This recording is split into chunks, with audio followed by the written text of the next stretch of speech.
असं आहे की गेली 1.5-2 वर्ष सातत्यानं उद्धव बाळासाहेब ठाकरे यांचा पक्ष फुटणार.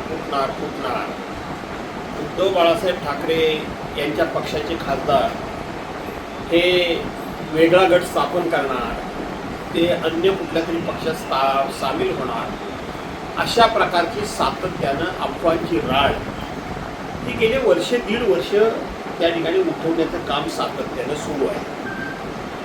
अर्थात हे काम सुरू आहे तर त्याच्यामध्ये किती खरं किती खोटं हा जरी भाग असला तरी सुद्धा ज्यांच्या नावानं या पक्षफुटीची संदर्भातली चर्चा होते त्यांनी थोडी जनाची नाही मनाची बाळगली पाहिजे असं माझं स्पष्ट मत आहे.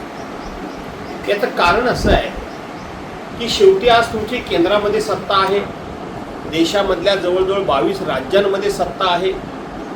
एवढे तुम्ही सत्ताधीश असताना शेवटी समाजामध्ये क्रेडिबिलिटी काही नावाची एक गोष्ट असते, ती तुमची कितपत या ठिकाणी शिल्लक राहते या विषयामध्ये. आज हा पक्ष फोडणार, उद्या तो पक्ष फोडणार, परवा तो पक्ष फोडणार. शेवटी पक्ष फोडून तुमच्या पक्षाची सूज जरी वाढत असली तरी समाजामधली तुमची असलेली प्रतिष्ठा आणि समाजामध्ये तुमच्याबद्दल असलेला आदर, हा आदर दिवसागणिक रसातळाला जातोय. आणि ही लोकशाही आहे. या लोकशाहीमध्ये कधी काय घडेल हे सांगता येणं कठीण आहे. आणि म्हणून ज्यांच्याबद्दल हा संशय निर्माण केला जातोय, म्हणजे ज्या पक्षांबद्दल, त्यांनी थोडी जनाची नाही मनाची बाळगावी असे माझं स्पष्ट मत आहे. 15 वर्ष ज्यांना सत्तेची अनेक पदं दिली ते 15 दिवस सुद्धा ममता बॅनर्जींच्या पाठीमागे टिकून राहू शकले नाही. असे अनेक पक्ष, आपचे खासदार असतील, पश्चिम बंगालमधला ममता बॅनर्जींचा पक्ष असेल, आमचा पक्ष देखील असेल, किंवा अन्य जे कोणी पक्ष आहेत त्या पक्षातले फुटून जाणारे आमदार खासदार किंवा फुटून जातील अशी चर्चा होणाऱ्या आमदार खासदारांचं म्हणणं काय असतं?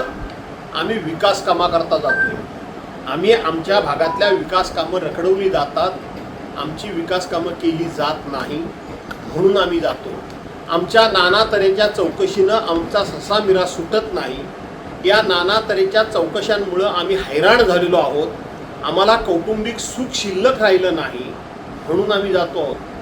यातला एक तरी असा पक्ष किंवा एक तरी फुटून जाणारा जो कोणी आमदार खासदार आहे तो असं म्हणतोय का की आम्ही ज्या पक्षामध्ये जातोय त्या पक्षाची आयडिओलॉजी आम्हाला मान्य आहे, त्या पक्षाची विचारधारा आम्हाला मान्य आहे, त्या पक्षाचं नेतृत्व आम्हाला मान्य आहे, त्या पक्षाच्या नेतृत्वाचा जनाधार आम्हाला मान्य आहे, असं कोण म्हणतं का?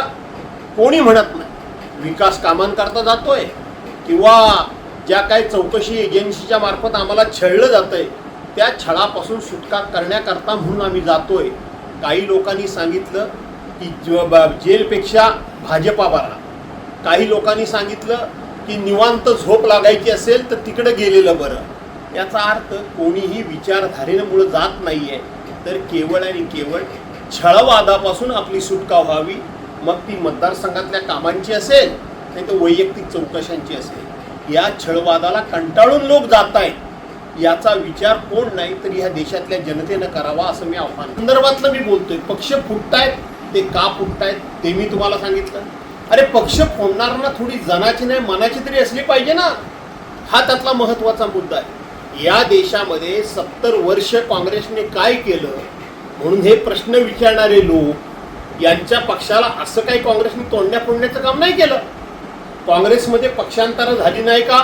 तर झाली, पण ती पक्षांतरं होत असताना छोटे मोठे पक्ष संपवूनच टाकायचे आहेत आम्हाला, आणि फक्त आम्हालाच फक्त या देशामध्ये राहायचं आहे, अशा एका दुष्ट